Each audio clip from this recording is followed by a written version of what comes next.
కూటమి ఎన్నికల హామీలలో మహిళలకు ఉచిత బస్సు ప్రయాణం కూడా ఒకటి. అధికారంలోకి వచ్చి 6 నెలలైనా ఎంతవరకు అమలు చేయలేదని వైసీపీ విమర్శిస్తూనే ఉంది. కానీ కూటమి ప్రభుత్వం పట్టించుకోలేదు. తెలంగాణలో కాంగ్రెస్ ప్రభుత్వం ఈ హామీ అమలు చేసి ఎన్ని ఇబ్బందులు పడుతోందో చూసిన తర్వాత కూటమి ప్రభుత్వం ఆచితూచి అడుగులు వేస్తున్నట్లు కనిపిస్తుంది. ప్రస్తుతం ఆర్టీసీ బస్సు ప్రయాణికుల్లో 40% మంది మహిళలు ఉన్నారు. వారి నుంచి ఆర్టీసీకి నెలకు సుమారు 200 కోట్ల రూపాయల ఆదాయం లభిస్తోంది. ఈ పథకం అమలు చేస్తే ఆర్టీసీ ఆదాయం కోల్పోతుంది.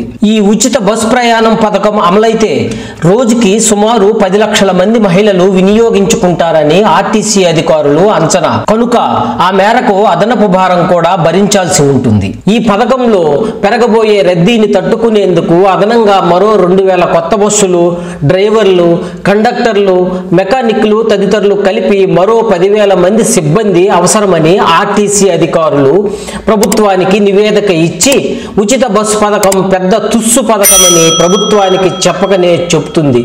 ఇవన్నీ కూడా ఆర్టీసీకి ప్రభుత్వానికి అదనపు భారమనే వేరే చెప్పనక్కర్లేదు.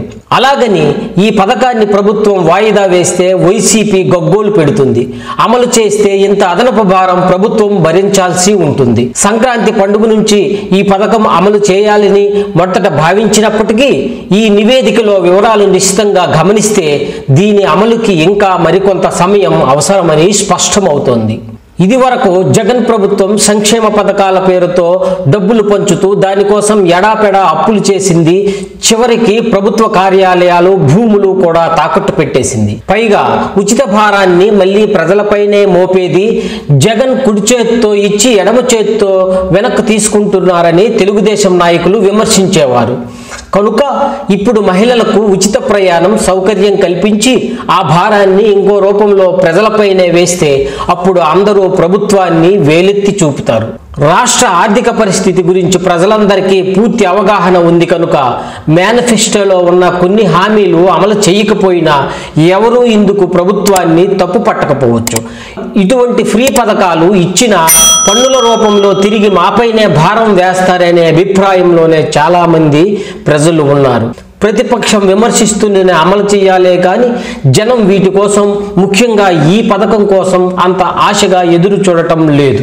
ఫ్రీ కోసం ఆశపడే వారే అయితే జగన్ని గెలిపించేవారే కదా. మీరు హామీ ఇచ్చారు, అమలు చేయండి అని కూటమి ప్రభుత్వాన్ని జగన్మోహన్ రెడ్డి పదే పదే గుర్తు చేశారు అంటే ఓడిపోయినా కూడా ఇండైరెక్ట్గా ప్రజలపై భారం మోపుతున్నట్లే లెక్క. కూటమి ప్రభుత్వం ప్రజలపై మరింత భారం చేయకుండా వారిని సంతృప్తిపరచి ఇదే మంచి ప్రభుత్వం అనిపించుకోవాలి అంటే ఇలాంటి కొన్ని పథకాలు స్కిప్ చేయటం చాలా మంచిది.